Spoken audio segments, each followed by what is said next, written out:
এতিমের দায়িত্ব কেউ নিতে চায় না। এই দুনিয়াতে এসে বুঝতে পেরেছি দুনিয়া কতটা কঠিন। যদি এতিমের দায়িত্ব কেউ নিতে চান তাহলে ভাইয়াদের সাথে যোগাযোগ করুন। এতিমের দায়িত্ব নিলে আল্লাহও খুশি হয়। আপু আসসালামু আলাইকুম। ওয়ালাইকুম সালাম। আপু তোমার নাম? শিউলি আক্তার। শিউলি আক্তার। তুমি কি এতিম বাস্তব? জি, আমি এতিম। তোমার বাবা মা নাই? আমার বাবা মা কেউ নাই। এতিম বলেই তো আজ এখানে এসেছি। ভাগ্য আমাকে এখানে নিয়ে এসেছে। আচ্ছা আপু, এখন তোমার সাথে কিভাবে যোগাযোগ করবে? আপনাদের সাথে যোগাযোগ করলে আমার সাথে কথা বলতে পারবে। দর্শক, স্ক্রিনে দেওয়া যে নাম্বারটি দেখতে পাচ্ছেন সেটি আমাদের চ্যানেল কর্তৃপক্ষের নাম্বার। ওনার নাম শিউলি, ওনার বাড়ি চট্টগ্রাম। যদি কোনো ভাই দায়িত্ব নিতে চান, ওকে বিয়ে করতে চান, তাহলে তার একটা স্ক্রিনশট মেরে আমাদের নাম্বারে পাঠিয়ে দিবেন। আমরা অবশ্যই। আমার বাবা অসুস্থ, প্যারালাইসিসের রোগী।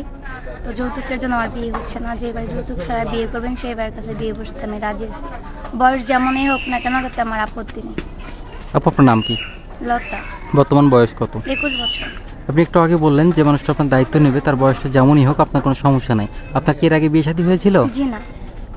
তারপরেও আপনি বিবাহিত একজন পুরুষকে বিয়ে করতে চান? হ্যাঁ, কারণ আমি যৌতুক দিতে পারবো না। কাবিন কীরকম নেবেন? কাবিন লাগবে না, কাবিন দিয়ে তো ভাত খানা। কাবিন উনি 1 টাকা করেও যদি আমাকে বউ করে নিয়ে যায় আমার কোনো আপত্তি নেই। কোনো ভাই যদি যোগাযোগ করতে চায় কীভাবে যোগাযোগ করবে? আপনাদের মাধ্যমে। সুপ্রিয় দর্শক, এই মুহূর্তে স্ক্রিনে একটি নাম্বার দেখা যাচ্ছে। নাম্বার ইমো হোয়াটসঅ্যাপ দুটোই আছে। আপনারা কেউ যদি লতার দায়িত্ব নিতে চান, লতার সাথে কথা বলতে চান, লতার একটা ছবি স্ক্রিনশট মেরে ইমো বা হোয়াটসঅ্যাপে পাঠিয়ে দেবেন, আমরা যোগাযোগ করিয়ে দেবো। লতা, আপনার ফ্যামিলিতে কে কে আছে? আমরা 3 বোন, আমি বড়, আমার কোনো ভাই নেই। বাবা মা, বাবা অসুস্থ, প্যারালাইসিসের রোগী। বর্তমানে আপনাদের সংসারটা কীভাবে চলতেছে? আমার মা বাসা বাড়ি কাজ করে আমাদের সংসার চালাচ্ছে। আচ্ছা লতা, ভালো থাকবেন। আসসালামু আলাইকুম। ওয়ালাইকুম আসসালাম। আসসালাম।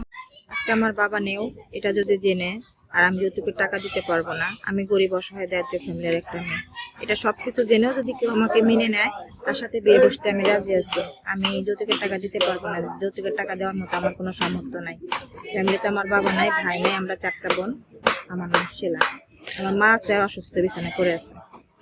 আপু আপনার বয়স কত? দেশের বাড়ি কোথায়? আমার বয়স 24 বছর। আমার দেশের বাড়ি গাইবান্ধা। আপনি মূলত আমাদের কাছে বিয়ের জন্য এসেছেন, তাই তো? আপু এখানে আচ্ছা, আসি বিয়ের জন্য। আপু আপনি আমাদের কাছে কেন এসেছেন? বিয়ের জন্য। কেমন মনে মানুষ চান? তার বয়সটা কেমন হতে হবে? তার বয়স 40, 50, 60 বছর হলে আমার কোনো সমস্যা নেই। তার ঘরে যদি বউ বাচ্চা থাকে তা আমার কোনো সমস্যা নেই, কিন্তু তার একটা ভালো মন থাকতে হবে, যে মনের ভিতরে আমাকে রাখতে পারবে, মৃত্যুর আগ পর্যন্ত আমার পাশে থাকতে পারবে। কোনো ভাই যদি আপনার সাথে যোগাযোগ করতে চায় কিভাবে যোগাযোগ করবে? আপনাদের মাধ্যমে যোগাযোগ করলাম। সুপ্রিয় দর্শক, এই মুহূর্তে স্ক্রিনে একটি নাম্বার দেখা যাচ্ছে। নাম্বার ইমো হোয়াটসঅ্যাপ দুটোই আছে। আপনারা কেউ যদি শিলার দায়িত্ব নিতে চান, শিলার একটা ছবি স্ক্রিনশট মেরে পাঠিয়ে দিবেন, আমরা যোগাযোগ করিয়ে দেব। আপু নামাজ কালাম পড়েন? জি। কোরআন শরীফ পড়তে পারেন? বাংলা কতটুকু পড়াশোনা করেছেন? বাংলা টাকা পয়সার অভাবে বেশি একটা পড়তে পারিনি, এসএসসি পরীক্ষা দিয়েছিলাম। আচ্ছা আপু, ভালো থাকবেন। আসসালামু আলাইকুম। ওয়ালাইকুম আসসালাম।